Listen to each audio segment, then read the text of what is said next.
नमस्कार प्यारे साथियों।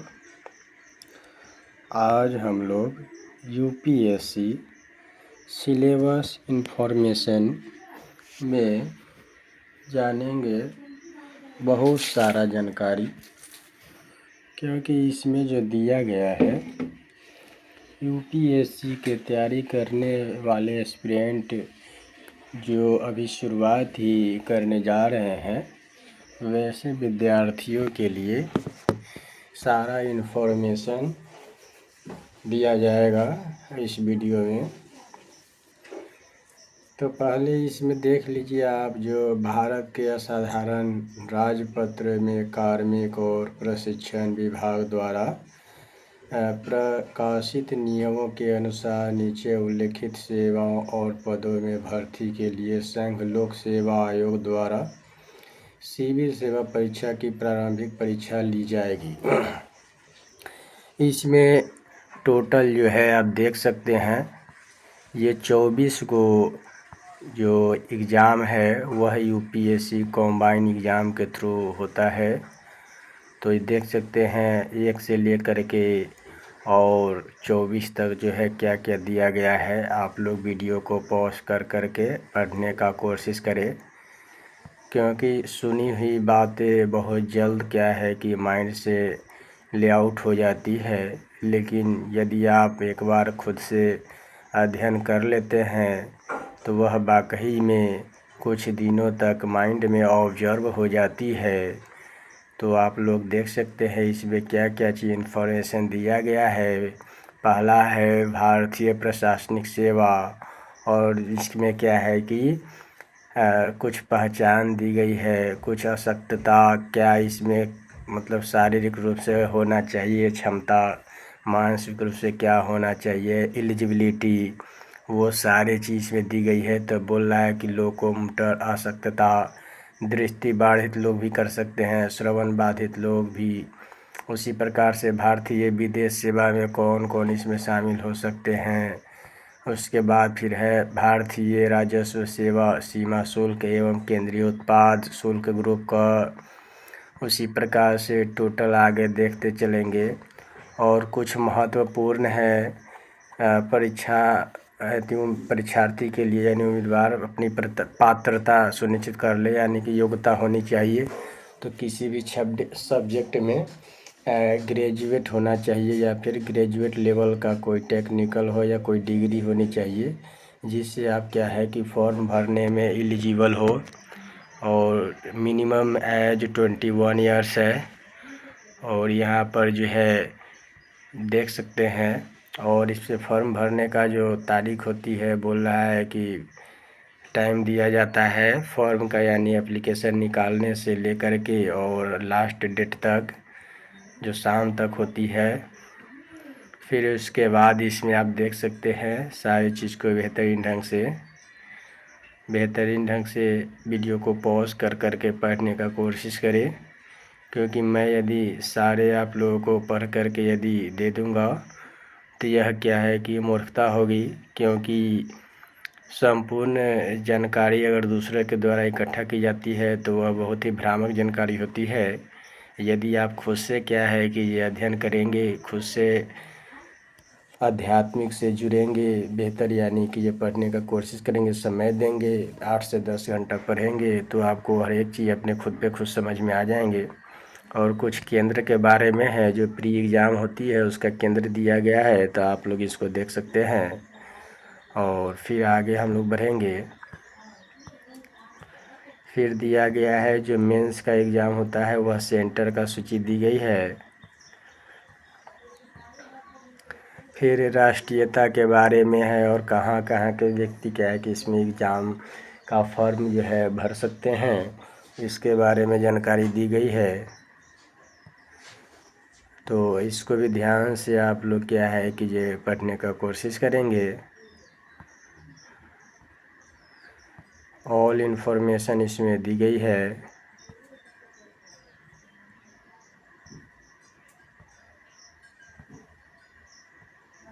कुछ कैटेगरी का इसमें छूट भी दी गई है एज में।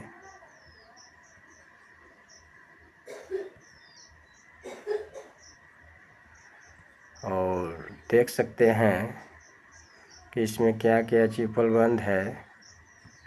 बेहतरीन ढंग से समझने का कोशिश करेंगे। वीडियो को पॉज कर के पढ़ने का कोशिश करेंगे। और कौन कौन से विद्यार्थी को क्या यानी कि इसमें इंफॉर्मेशन दी गई है, सारे चीज़ देख सकते हैं।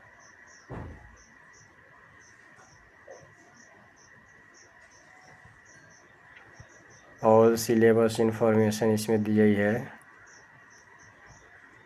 उम्मीदवार को अपने आवेदन प्रपत्र में परीक्षा के लिए केंद्र भरते समय सावधानीपूर्वक निर्णय लेना चाहिए। ये यहाँ पर क्या है कि सारा इंफॉर्मेशन दी गई है। और देख सकते हैं इसमें जो भी प्रॉब्लम कठिनाई होगी उसके क्या है कि जब सुधार भी कर सकते हैं। इसमें कुछ दी गई है नियम एवं शर्तें। तो नियम एवं शर्तों को ध्यानपूर्वक पढ़ेंगे। और इसका वेबसाइट जो है www.upsc.government.in पर क्या है कि उपलब्ध है। और ये प्रवेश यानी कि पत्र यानी प्रारंभिक परीक्षा के लिए एडमिट कार्ड जो जारी होती है उसको डाउनलोड करने के बारे में इंफॉर्मेशन भी दी गई है। वेबसाइट से करना होता है।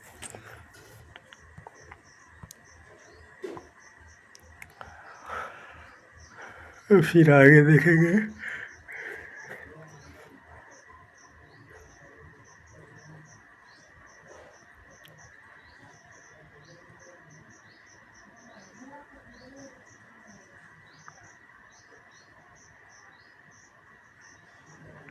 इसमें कुछ कोटा दिया गया है छूट के लिए यानी रिजर्वेशन के लिए।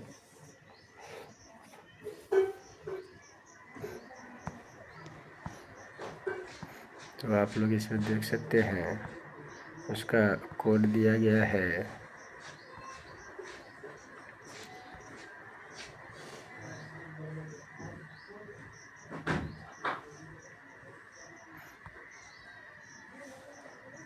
और इसमें बोल रहा है कि इस प्रतियोगिता परीक्षा में 2 कार्मिक चरण है। और उस चरण को ध्यानपूर्वक देखेंगे क्या क्या इसमें दी गई है।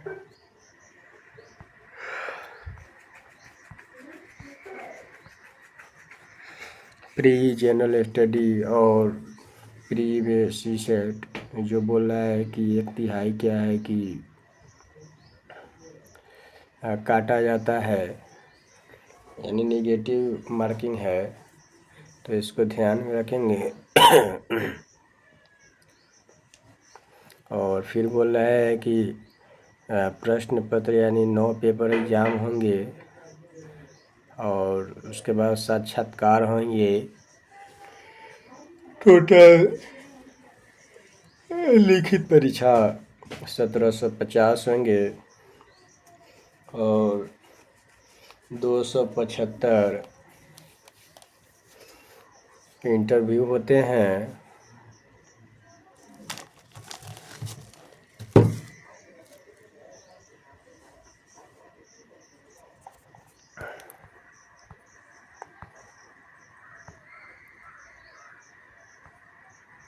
और इसमें विषय जो दिया गया है क्या क्या चीज़ होंगे। तो जनरल स्टडी 200 अंकों का होगा। और सीसेट भी 200 अंकों का होगा। और 33% सीसेट में लाना अनिवार्य है क्वालिफाइंग के लिए। और ये में बोल रहा है कि 40% तक क्षमता को प्रभावित करती है। और फिर इसमें आप देख सकते हैं कौन कौन से सब्जेक्ट कितने नंबर का है। और एग्ज़ाम होगी तो अंग्रेजी है 300 नंबर का। और सम्मिलित यानी कि भाषा एक चुनना होता है। भाषा भी क्या है कि 300 अंकों का होगा। और उसके बाद निबंध भी होगा 250 का। सामान्य अध्ययन यानी कि ये पेपर होंगे 250 का। फिर यानी पेपर 1, पेपर 2 और पेपर 3, 4 यानी कि होंगे सभी। और उसके बाद फिर आप देख सकते हैं पेपर यानी कि सामान्य अध्ययन पेपर 3 में 250 अंकों का है। फिर यानी कि प्रश्न पत्र अलग अलग होंगे। टोटल 9 गो प्रश्न पत्र होंगे। लेकिन यहाँ पर क्या है कि आपको टोटल जो है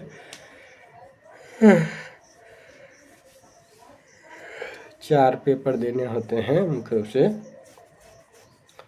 और टोटल यहाँ पर इंक्लूड करके 2025 जो होंगे वो दिया गया है। और फिर आगे हम लोग बढ़ेंगे, और ऑप्शनल के लिए कुछ भाषा दी गई है जो मेंस में लिखी जाती है। और फिर बोल रहा है कि यहाँ पर देख सकते हैं, और वैकल्पिक विषय में जो है दिया गया है बहुत सारा भाषा है। टोटल भाषा तकरीबन 20 है, यानी कि जो 2600 भाषा दी गई है। और 2600 भाषा को में से आप कोई भी भाषा एक चुन सकते हैं लैंग्वेज को। और फिर यहाँ पर हम लोग चलेंगे कुछ, यानी कि यहाँ पर दिया गया है इंट्रोडक्शन, जो इम्पोर्टेंट है मैं बोल दूंगा, बाकी आप वीडियो को पॉज करके पढ़ लेंगे बेहतर होगा। और प्रारंभिक परीक्षा जो 200 अंकों का होगा, अवधि 2 घंटे का होगा। और कुछ और इसमें इंस्ट्रक्शन दिया गया है जो सामान्य अध्ययन क्या क्या पढ़ने होंगे। फिर यहाँ पर प्रश्न पत्र 2 होंगे जो कि सीसेट के नाम से जाने जाते हैं। तो बोधगम्यता, संचार कौशल सहित अंतर, व्यक्ति कौशल, तार्किक कौशल एवं विश्लेषणात्मक क्षमता, निर्णय लेना और समस्या समाधान, समान मानसिक योग्यता। और इसमें फिर जो बोल रहा है कि 33% लाना अनिवार्य है। और फिर बोल रहा है कि यानी सीसेट में और जनरल स्टडी में आप कटऑफ के आधार पर आएंगे, उसका क्या है कि रिजल्ट। और प्रधान परीक्षा के लिए क्या है कि इसमें कुछ दिए गए हैं इंस्ट्रक्शन। प्रधान परीक्षा का उद्देश्य उम्मीदवारों के समग्र बौद्धिक गुणों तथा उनके गहन ज्ञान का आकलन करना है, मात्र उनकी सूचना के भंडार तथा स्मरण शक्ति का आकलन करना नहीं है। भारतीय भाषाओं और अंग्रेजी फराहर्क पत्र पर प्रश्न पत्र दिए। फिर इसमें बोला प्रश्न पत्रों का रूप आमतौर पर निम्न प्रकार होंगे, जो देख सकते हैं आप लोग।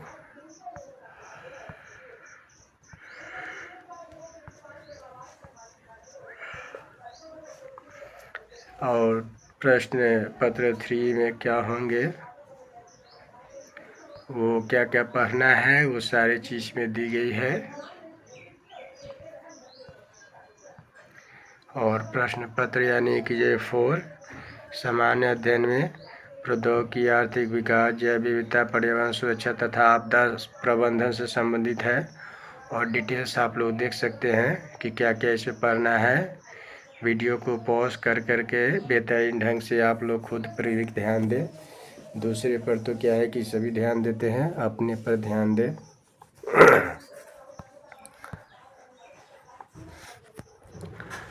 और पेपर 3 यानी कि जो होंगे उसको ध्यानपूर्वक देखेंगे। फिर पेपर 4 होंगे नीति शास्त्र, सत्यनिष्ठा और अभिरुचि, यानी इथिक्स, यानी इसमें पढ़ने होंगे। और इथिक्स जो है संपूर्ण, यानी कि जो डिसीजन मेकिंग, एनालाइज, परिवार, समाज, यानी कि सारे चीज़ में पढ़ने होते हैं जो पृथ्वी पर उपस्थित सारे विचारधाराओं से संबंधित हो। बौद्धिक क्षमता को इसमें क्या है कि आंका जाता है। तो इसको ध्यान पर बोल रहा है कि नीति शास्त्र तथा मानवीय सहसंबंध, मानवीय क्रियाकलापों के नीति शास्त्र का सार तत्व है। इसके निर्धारक और परिणाम, नीति शास्त्र के आयाम, निजी और सार्वजनिक संबंधों में नीति शास्त्र, मानवीय मूल्य, महान नेताओं, सुधारकों और प्रशासकों के जीवन तथा उनके उपदेशों से शिक्षा मूल्य विकसित करने में परिवार, समाज और शैक्षणिक संस्थाओं की भूमिका, ये सारे चीज़ में पढ़ने होंगे। आप लोगों को वीडियो को पॉज कर करके कुछ अपने से पढ़ना होगा, क्योंकि यदि मैं सारा इन्फॉर्मेशन देने बैठूंगा तो पूरा सिलेबस के इन्फॉर्मेशन तकरीबन क्या है कि 2.5 से 3 घंटे क्या है कि आपको देखने पड़ेंगे वीडियो। और उसमें सुनने के बाद भी आपको माइंड में ऑब्जर्व नहीं हो पाएगा। इसलिए मैं कह रहा हूँ कि खुद से क्या है कि समय दे इस पे कुछ, क्योंकि मैं आपको सारे चीज़ उपलब्ध कराने का कोशिश कर रहा हूँ, लेकिन मैं सारे चीज़ों को क्या है कि ये बोल करके नहीं सुनाऊंगा, क्योंकि सुनने से क्या है कि ये कुछ नहीं होता है, करने से होता है अध्ययन। और यहाँ कृषि विज्ञान ऑप्शनल में क्या क्या पढ़ने होंगे वो सारे चीज़ में है। तो इसको वीडियो को पॉज कर करके आप बेहतरीन ढंग से ऑप्शनल में आप यदि आपको जो सब्जेक्ट में रुचि है वही ले। बिना रुचि के यदि आप लेंगे तो उसको पढ़ने में मन नहीं लगेगा और बेहतरीन ढंग से ऑप्शनल तैयारी नहीं होंगे, तो ऑप्शनल में यदि बेहतरीन नंबर नहीं आएंगे तो क्वालिफाई करने में आपको क्या है कि बहुत ही परेशानियों का सामना करना पड़ेगा। जैसे कि मैंने ऑप्शनल में political science and international relation ले रखा है, तो उसको बहुत ही बेहतरीन ढंग से मैं अध्ययन करता हूँ। और मैं कोशिश करूँगा आप लोगों को कि optional subject political science and international relation ही क्या है कि पढ़ाने का कोशिश करूँगा। और आगे आप लोग ये सारे चीज़ देख सकते हैं कि क्या क्या चीज़ पढ़ने होंगे कृषि विज्ञान में। और फिर आगे जो है देख सकते हैं पशुजनन, पशुधन, सारे चीज़ में क्या है कि आनुवंशिकी एवं प्रजनन के बारे में पढ़ना होगा। इसमें गुणसूत्र और जो भी यानी कि ये कुछ फैक्ट होंगे कृषि विज्ञान से संबंधित, यानी कि पेड़ पौधे, जीव जंतु, मानव के यानी कि किस प्रकार के नेचरात्मक यानी कि जो रहन सहन है और क्रियाक्रम है, उस सारे चीज़ों के बारे में अध्ययन करेंगे। सार्वजनिक यानी पशु स्वास्थ्य केंद्र, स्वास्थ्य के बारे में क्या है कि पढ़ेंगे। मांस स्वास्थ्य विज्ञान एवं प्रौद्योगिकी के बारे में इसी में पढ़ना है। फिर नृ विज्ञान है, नृ विज्ञान के जो ऑप्शनल सब्जेक्ट लेंगे विद्यार्थी उसके बारे में दी गई है इन्फॉर्मेशन। तो उसको बेहतरीन ढंग से क्या है कि क्या क्या सिलेबस में उपलब्ध है इसको हम लोग देख लेते हैं। तो देखिए इसमें नृ विज्ञान का अर्थ, विषय, क्षेत्र एवं विकास के बारे में दी गई है। यदि इसका आप ऑप्शनल में चूज करते हैं तो यह बहुत ही स्कोरिंग सब्जेक्ट है। और स्कोरिंग सब्जेक्ट क्या है कि आपको बहुत अच्छे क्या है कि रैंक दिलाएंगे, और रैंक अच्छे आएंगे तो पोस्ट ही बहुत जल्द ही आपको क्या है कि बेहतरीन मिल जाएंगे। देख सकते हैं ये सारी चीज़ है आपके नज़दीक में। आप इसको सिर्फ जो है बेहतरीन ढंग से उपलब्ध यानी कि अपने माइंड को दे। नृ विज्ञान में धर्म को भी पढ़ना होता है, तो ध्यान पूर्वक इसको देखें।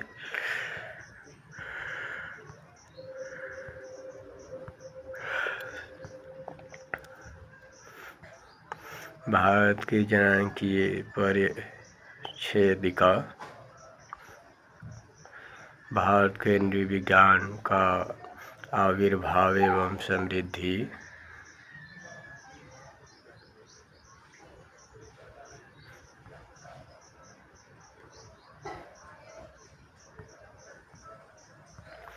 वनस्पति विज्ञान, सूक्ष्म जैविकी एवं पादप रोग विज्ञान, क्रिप्टोगेम्स, पुष्पोद्भिद, यानी ये सारे चीज़ उपलब्ध है। यदि आप वाकई में एक सिविल सर्वेंट बनना चाहते हैं तो आप हमसे PDF उपलब्ध करने की बात भी कह सकते हैं। लाइक और कमेंट करें।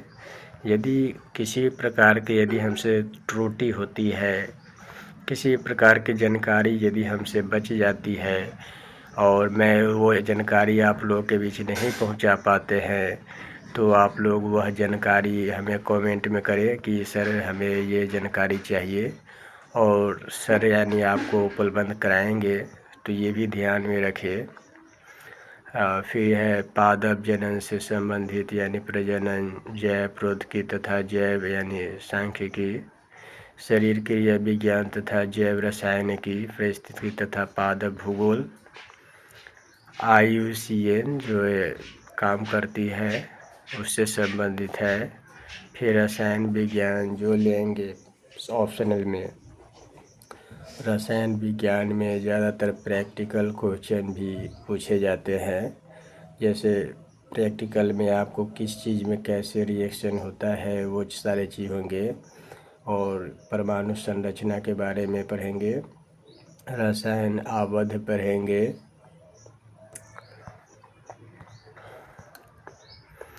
गैस अवस्था एवं परिवहन, परिघटना, द्रव अवस्था, ऊष्मागतिकी, ये सारे चीज़ पढ़ेंगे।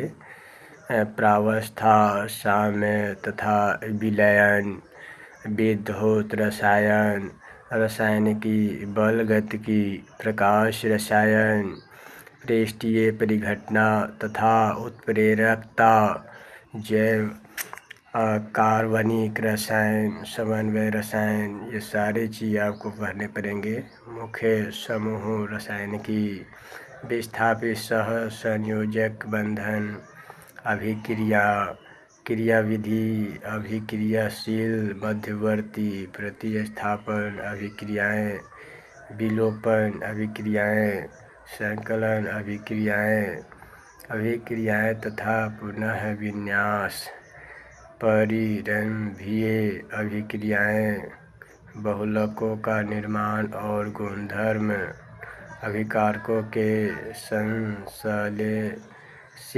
उपयोग, प्रकाश रसायन, स्पेक्ट्रोमी की सिद्धांत और संरचना के स्पष्टीकरण में उसका अनुप्रयोग, घूर्णी, काल्पनिक यानी काल्पनिक या कॉफनिक यानी कि जो द्विपरमाणुक यानी कि सिद्धांत के बारे में पढ़ेंगे। फिर ये सारे चीज़ है। फिर इंजीनियरिंग, सिविल इंजीनियरिंग जो ऑप्शनल सब्जेक्ट होते हैं, वो ऑप्शनल सब्जेक्ट यानी कि जो भौतिकी से संबंधित है, वो यदि कोई विद्यार्थी लेना चाहते हैं जिसका क्या है कि भौतिकी में बहुत ज़्यादा रुचि है, वो विद्यार्थी लेंगे। और जिनका साइंस में क्या है कि बहुत ही अच्छे परफॉर्मेंस करने की चांसेज है और मेंटली फिट है, शारीरिक रूप से फिट है, वैसे विद्यार्थियों के लिए है। पदार्थ सामर्थ्य, संरचनात्मक विश्लेषण, संरचना अभिकल्प, इस्पात, कंक्रीट तथा चिनाई संरचना, संरचनात्मक इस्पात अभिकल्प, कंक्रीट तथा चिनाई संरचना का अभिकल्प, तरल यांत्रिकी, मुक्त वाहिका प्रवाह एवं द्रव चालित मशीनें, तरल यांत्रिकी, विमीय विश्लेषण एवं समरूपता, स्तरीय प्रवाह, परिसीमा परत, मुक्त वाहिका प्रवाह, द्रव चालित यंत्र तथा जल शक्ति, भू तकनीकी इंजीनियरिंग, ये सारे चीज़ आपको अध्ययन करने पड़ेंगे। और फिर है निर्माण तकनीकी उपकरण योजना और प्रबंधन, निर्माण तकनीकी इंजीनियरिंग, सामग्री निर्माण योजना एवं प्रबंध, सर्वेक्षण एवं परिवहन इंजीनियरिंग, सर्वेक्षण सीई, रेलवे इंजीनियरिंग, राजमार्ग इंजीनियरिंग, WBMCC।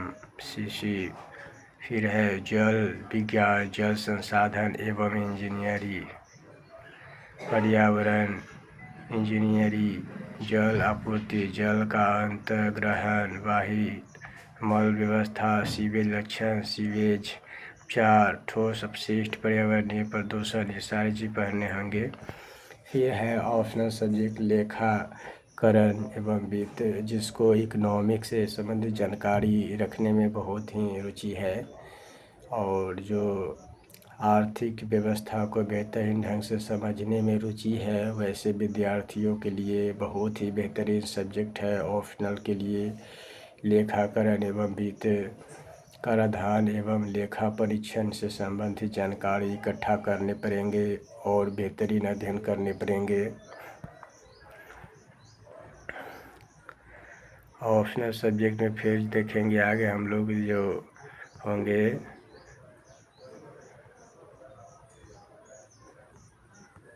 अर्थशास्त्र को देखेंगे।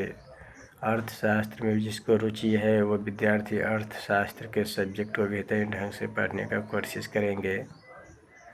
इसमें बहुत सारे ऑप्शनल सब्जेक्ट मेरे जैसे बताया था 26 है, वो सारे चीज़ में से यदि जिस सब्जेक्ट में आपका रुचि हो वही सब्जेक्ट लेकर के आप बेहतरीन कर सकते हैं। और या फिर साहित्य भी ले सकते हैं, लैंग्वेज यानी कि जो भाषा, साहित्य में कोई भी भाषा आप ले सकते हैं, इसमें कोई रोक टोक नहीं है। जैसा कि जो हमने आपको पिछले बताए थे कि भाषा में भी जो 26 गो भाषा दी गई है, वो 26 भाषाओं में से कोई भी भाषा आप चूज कर सकते हैं।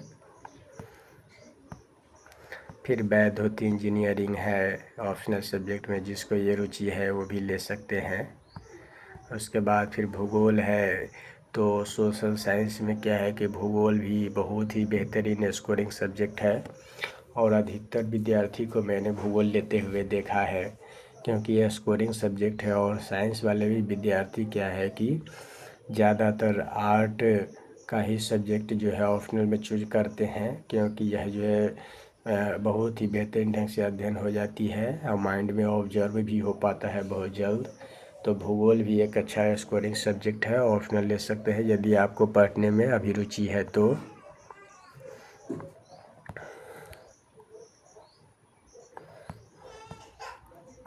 फिर है भारत का भूगोल, यही सब्जेक्ट पढ़ना है भूगोल में। और फिर आगे है भू विज्ञान। भू विज्ञान भी यदि यानी भूमि के बारे में अध्ययन करना, जिसको लगता है कि यह हमें पृथ्वी के बारे में अध्ययन करना है, तो उसके लिए ये बहुत ही बेहतरीन सब्जेक्ट है। और अभी रुचि के ऊपर डिपेंड करता है कि आपको क्या चीज़ पढ़ने में रुचि है। जैसे इतिहास ऑप्शनल है, तो जिसको ऐतिहासिक यानी कि जानकारी चाहिए और उसमें रुचि रखते हैं ताकि वो बेहतरीन परफॉर्मेंस कर सके, तो वो इतिहास भी ले सकते हैं। इसमें पढ़ने होंगे बहुत सारे क्या है कि ये सभ्यता और संस्कृति और कल्चर और व्यवस्था, मानव जाति की व्यवस्था के बारे में जानकारी प्राप्त होंगे, इसको भी आप लोग ध्यान में रखेंगे।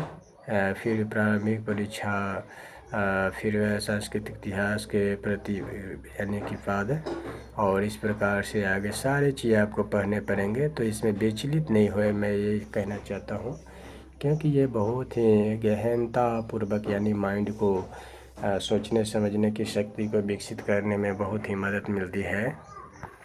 और 13वीं एवं 14वीं शताब्दी की समाज, संस्कृति एवं अर्थव्यवस्था, 15वीं एवं प्रारंभिक 16वीं शताब्दी राजनीतिक घटनाएं एवं अर्थव्यवस्था, ये सारी चीज़ पढ़ने पड़ेंगी इतिहास में। और इतिहास भी बहुत ही स्कोरिंग सब्जेक्ट रहा है। जो टॉपर हुए हैं यूपीएससी में, रैंक 1, रैंक 2, रैंक 3, रैंक 5 के अंडर 2-3 ऐसे विद्यार्थी को मैंने देखा है। ठीक है, वो सारे चीज़ में क्या है कि पढ़ने पड़ेंगे। बहुत ही अच्छा सब्जेक्ट है। हमारे मतलब अनुभव के आधार पर मैं कह रहा हूँ, मैं 10 साल का एक्सपीरियंस है और 10 सालों में मैंने बहुत चीज़ सीखा है। और वो सीखा है, ऐसा चीज़ मैंने सीखा है जो आप लोगों को यदि मैं गाइड कर दूँ तो बेहतरीन ढंग से क्या है कि आप सिविल सर्विस का एग्ज़ाम क्वालीफाई कर पाएंगे। और अगले विषय है विधि, जो कानून के जानकार होते हैं उससे संबंधित है, तो इसको ध्यान में रखेंगे। और फिर हम लोग आगे बढ़ेंगे, जो क्या क्या है विधि से संबंधित हम लोगों ने देखा। और फिर आगे है, ये सारे चीज़ पढ़ने होंगे, तो इसको वीडियो को पॉज करके पढ़ेंगे। ठीक है, फिर असमिया भाषा के बारे में यानी कि लिटरेचर है, असमिया लिटरेचर पढ़ेंगे। और असमिया लिटरेचर वैसे विद्यार्थियों पढ़ेंगे जो उससे में रुचि रखते हैं असम से संबंधित, तो इसको भी ध्यान में रखेंगे। फिर बांग्ला भाषा, बंगाली जिसको आती है उसके लिए बहुत ही बेहतरीन होंगे। फिर आगे यहाँ पर हम लोग देखेंगे विस्तृत अध्ययन के लिए निर्धारित पुस्तकें क्या है कि ये उत्तर बांग्ला में लिखने होंगे, उत्तर भी बांग्ला में ही लिखने होंगे। और फिर आगे बोडो है, तो जिसको बोडो यानी कि बोलने आता है, लिखने आता है और बेहतरीन उत्तर लिखने में सक्षम है, वैसे विद्यार्थियों के लिए है। फिर आगे है डोगरी है, तो मैंने जैसे बताया था 27 को के आसपास जो लैंग्वेज है यानी लिटरेचर है, उसमें से आप कोई भी ले सकते हैं, बशर्ते उसमें आपको सामान्य यानी इस तौर पर यानी कि जानकारी इकट्ठा करने होंगे और उसी भाषा में उत्तर लिखने पड़ेंगे। फिर अंग्रेजी जो लेंगे लिटरेचर, उसके लिए बहुत ही बेहतरीन ऑप्शन रहेंगे।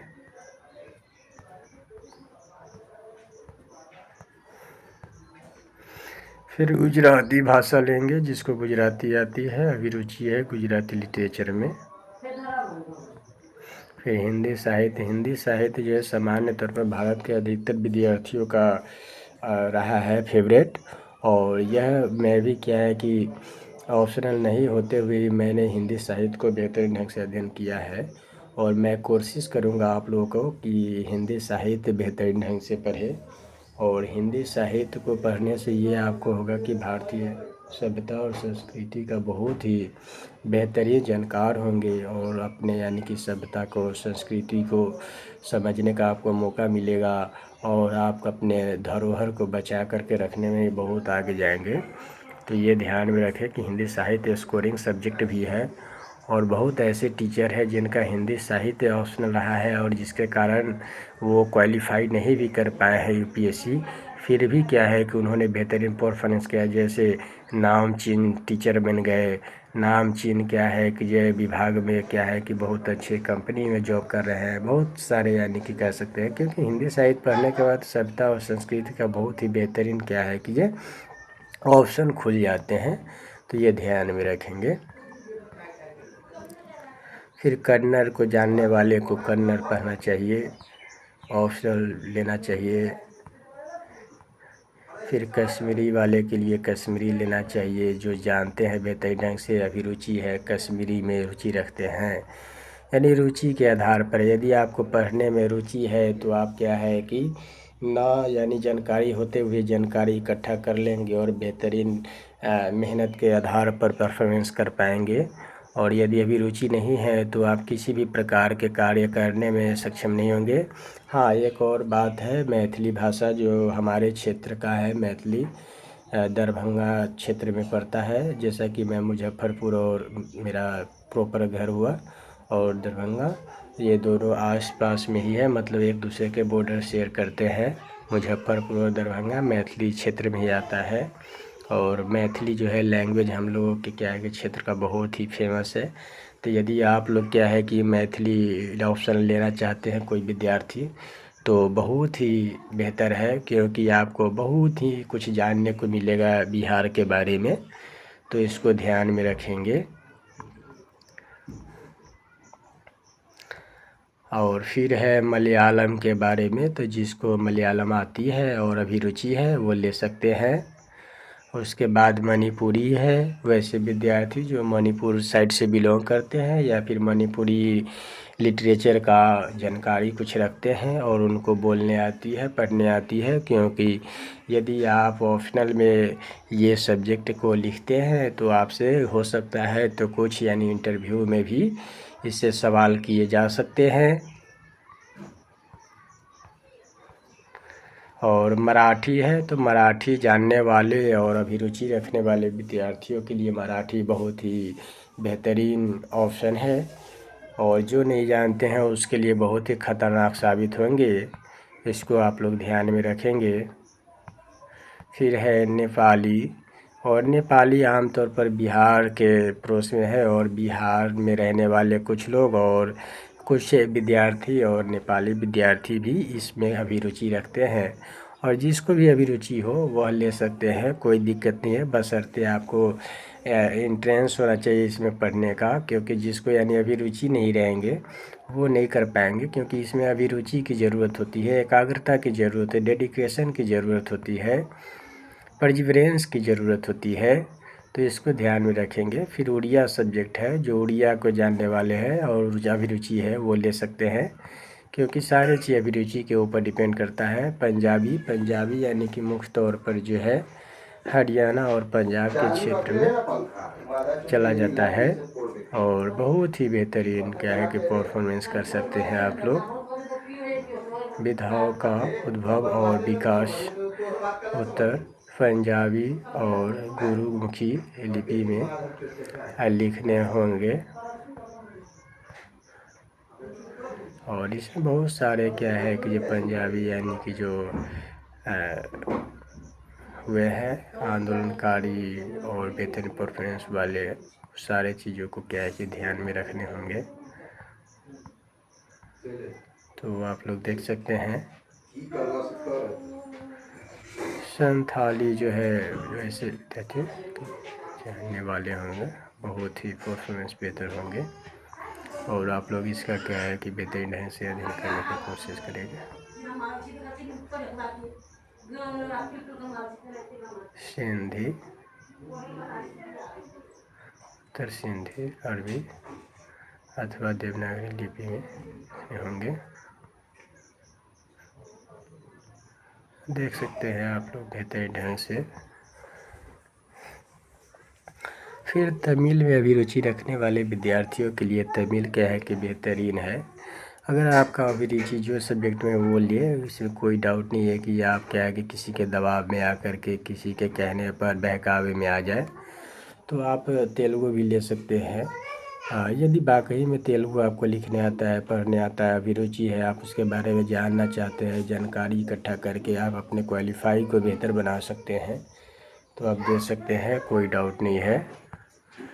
तो आप इसमें क्या है कि ये अभिरुचि की बात है। यदि आपको सिविल सर्विस की तैयारी करने में अभिरुचि है तो बहुत ही बेहतरीन है, नहीं अभिरुचि है तो इसको करने से क्या है कि दूर रहे, क्योंकि सभी के पास इसको करने की क्षमता नहीं होती है और क्षमता विकसित करना सभी के पास की बात नहीं है। फिर प्रबंध के बारे में हम लोग पढ़ेंगे और फिर आगे बढ़ते हैं।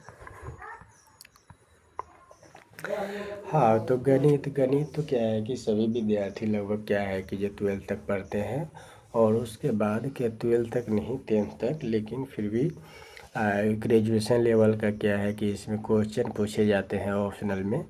यदि आपका गणित में क्या है कि अभिरुचि है तो आप बेहतरीन क्या है कि परफॉर्मेंस कर सकते हैं कि गणित में क्या है कि कोई यानी कि इसमें यदि आप वाकई में शुद्ध आंसर लिखते हैं तो आपको कोई यानी कठिनाइयों का सामना नहीं करना पड़ेगा। तो गणित बहुत ही बेहतरीन सब्जेक्ट है और मेरा भी फेवरेट रहा है और मैं ये आप लोगों को कह दूं कि फेवरेट ही मंजिल तक पहुंचाती है। और यांत्रिकी यानी इंजीनियरिंग भी क्या है कि बेहतरीन स्कोरिंग सब्जेक्ट है, इसको ध्यानपूर्वक पढ़ेंगे। और चिकित्सा विज्ञान भी एक बहुत ही समयपूर्ण यानी कि होती है और इसको आप लोग पढ़ने की कोशिश करेंगे, देखेंगे ध्यानपूर्वक। चिकित्सा विज्ञान भी आप पढ़ सकते हैं ऑप्शनल में। और फिर आगे आप लोग देखेंगे दर्शन शास्त्र। प्यारे साथियों, दर्शन शास्त्र को मैंने क्या है कि वेस्टर्न यानी कि thinker, Indian thinker, Chinese thinker हो गए और रशियन थिंकर हो गए, सारे थिंकर को क्या है कि पढ़ने के बाद आप बेहतरीन एनालाइज कर सकते हैं।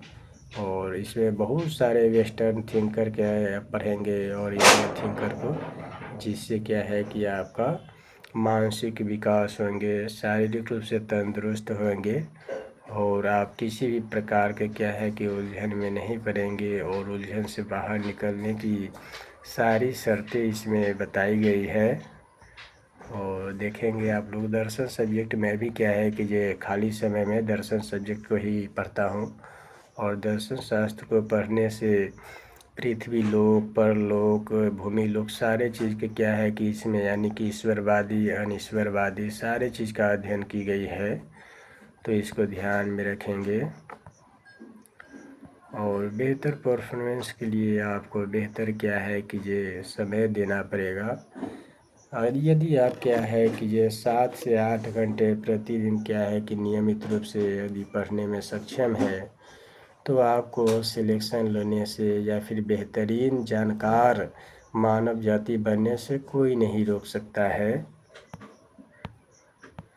लैंग्वेज कोई भी हो, हिंदी हो, इंग्लिश हो, कोई भी भाषा में आप ज्ञान अर्जित कर सकते हैं और उसको प्रसारित भी कर सकते हैं। या फिर आप अपने एग्ज़ाम के लिए क्या है कि ये बेहतरीन अध्ययन में ही समय दें। और राजनीति विज्ञान एवं अंतर्राष्ट्रीय संबंध जो मेरा ऑप्शनल रहा है, क्योंकि हमें इसमें पढ़ने में बहुत ही अच्छे रुचि रखते हैं और हमने इसको क्या है कि बेहतर करने का और कोशिश किया है, तो इसको ध्यानपूर्वक जानेंगे और पढ़ेंगे। और ये ऑप्शनल सब्जेक्ट्स हम पढ़ाएंगे तो आप लोगों को इसमें समझने सुनने की बहुत ही बेहतरीन मौका मिलेगा। फिर मनोविज्ञान है। मनोविज्ञान में क्या है कि सारे जीवों का क्या है कि मानसिक डेवलप के बारे में क्या है कि चर्चा की जाती है कि किस प्रकार का है, और इसको हम लोग जानेंगे बेहतरीन ढंग से। प्यारे साथियों, सारी चीज़ों को क्या है कि पढ़ने के बाद यदि आप एग्ज़ाम क्वालिफाई नहीं कर पाते हैं, फिर भी कोई दिक्कत नहीं है, हो सकता है हमने अध्ययन किया है लेकिन अध्ययन अनबैलेंस हो गया है, फिर भी कोई दिक्कत नहीं है। उसको बैलेंस में क्या है कि हम लोग करने का कोशिश करेंगे।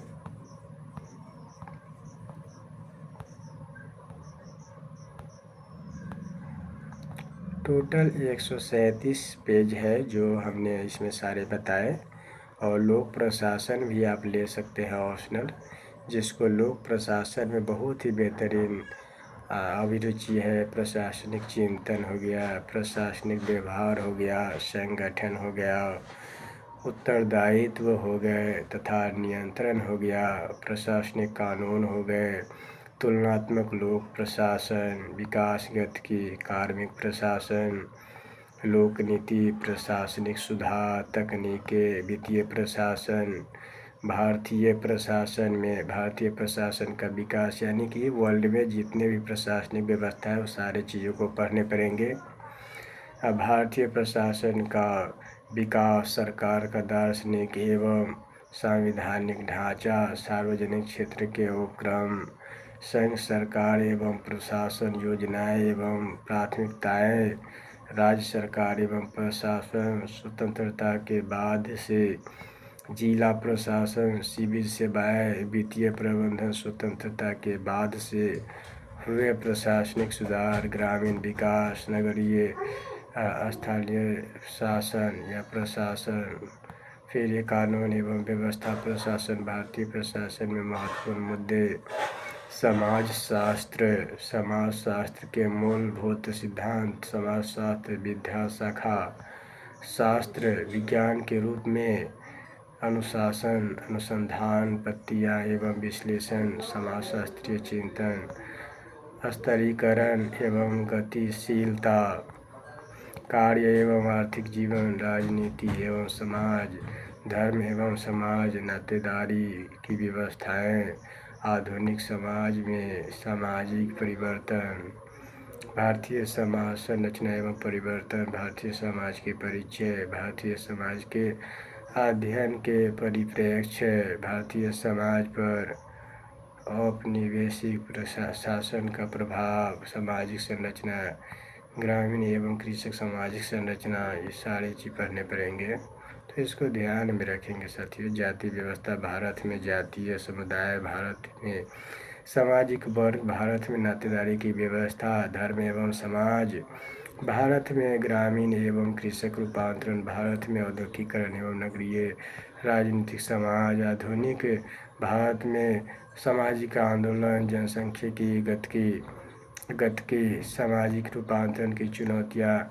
यदि कोई विद्यार्थी सांख्यिकी लेते हैं तो उसके लिए क्या क्या चीज़ पढ़ना होगा, तो प्रायिकता, सांख्यिकी, अनुमति, सारी चीज़ पढ़ने होंगे। इसको ध्यान में रखेंगे साथियों। स्थितिमीकरण प्रतिरोध, फिर यहाँ पर मात्रात्मक अर्थशास्त्र एवं राजकीय आंकड़े, जनसांख्यिकी एवं मनोमृति, प्राणी विज्ञान यदि लेते हैं तो इसको भी अर्जुकी और रज्जुकी पढ़ने होंगे। सारे चीज़ बेहतरीन होंगे। परिस्थितिकी, जैव मंडल, ये सारे पढ़ने होंगे। जीव परिस्थितिकी, व्यवहार, आर्थिक, प्राणी विज्ञान, जैव सांख्यिकी, उपकरणीय साधन, विनियोगपत्ति, कोशिका जीव विज्ञान, अनुवांशिकी, ये सारे पढ़ने होंगे। कार की स्तनधारियों के विशेषण दर, परिवर्धन, जीव विज्ञान, ऑनलाइन आवेदन के लिए उद्देश। फिर हम लोग पढ़ेंगे वस्तुपरक परीक्षणों हेतु उम्मीदवार के लिए विशेषण उद्देश दिए गए हैं, और ये विशेषण उद्देश आप लोग पढ़ लेंगे क्योंकि मैंने इसमें सारी जानकारी दे दिए हैं। देख सकते हैं इसमें कैसे कैसे यानी कि एग्ज़ाम में आपको क्या चीज़ उपलब्ध रहेंगे, कैसे क्वेश्चन पेपर रहेंगे, प्रश्न में कैसे कैसे क्या टिक करना है, रोल नंबर, रोल कोड, और दिन तारीख ये सारे चीज़ आपको, ठीक है साथियों। आज हम लोग इतना ही पर स्टॉप करते हैं और आप लोगों से अनुरोध करते हैं कि हमारे यूट्यूब चैनल एवं ऑफलाइन क्लास से जुड़ने के लिए आप सभी साथियों का हार्दिक स्वागत है। तो सिविल सर्विस के तैयारी से संबंधित यदि किसी भी प्रकार का डाउट है तो आप हमसे संपर्क कर सकते हैं और मैं यह हमेशा कोशिश करूँगा कि आप लोगों को जो भी डाउट है वह सॉल्व हो। यदि आपका डाउट सॉल्व नहीं होगा तो फिर आप क्या है कि एग्ज़ाम में बेहतर परफॉर्मेंस नहीं कर पाएंगे, तो इसको ध्यान में रखेंगे। नमस्कार साथियों, हम लोग अब जो है विदा लेते हैं।